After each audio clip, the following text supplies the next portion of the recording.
একটা স্কুল দেখাতেই হবে। ঝাড়গ্রামের একটা স্কুল 4 বছর ধরে চলছে, 4টি ক্লাস একটা ঘরে।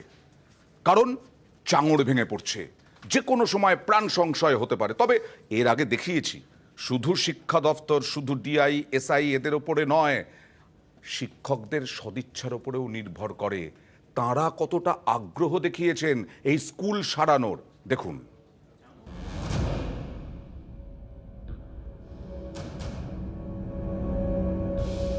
ঝাড়গ্রামের মানিকপাড়ার মালিখাল প্রাথমিক বিদ্যালয়। জায়গা টানাটানি তো ছিলই, এর মধ্যে পুরনো ভবনের ভগ্নপ্রায় দশায় বিপাকে পড়ুয়ারা। স্থানীয়দের দাবি, পুরনো ভবনের দুটো ঘরে পার্টিশন দিয়ে 4টে ক্লাস চলত। জায়গার অভাবে পাশে তৈরি হয় নতুন একটি ঘর। এর মধ্যেই ভগ্নপ্রায় চেহারা নেয় পুরনো ভবনের দুটি ঘরই। এতেই বিপত্তি বাড়ে।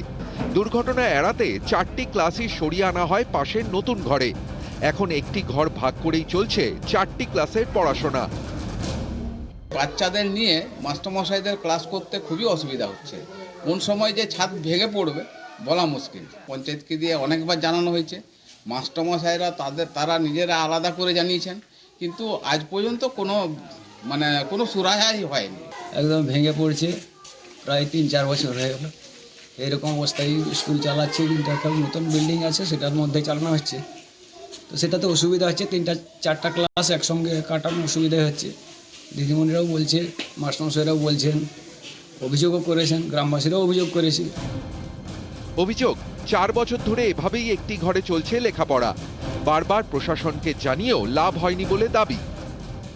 আমাদের যে পুরনো বিল্ডিংটা আছে সেটার ঢালাইটা একদম চাঙড় খসে পড়ছে।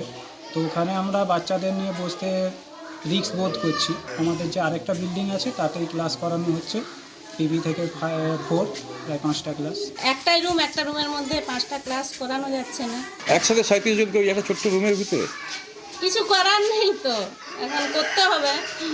আপনাদের উচ্চপদস্থ আধিকারিককে জানিয়েছিলেন এই বিষয়টা? হ্যাঁ, বিডিও অফিসে দরখাস্ত করেছে, তারপরে এসআই ম্যাডামকেও বলা হয়েছে।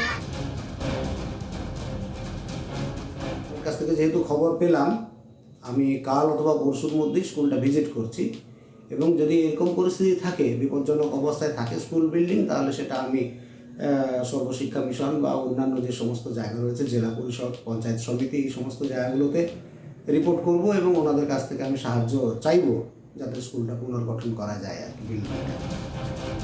নিউজ 18 বাংলা।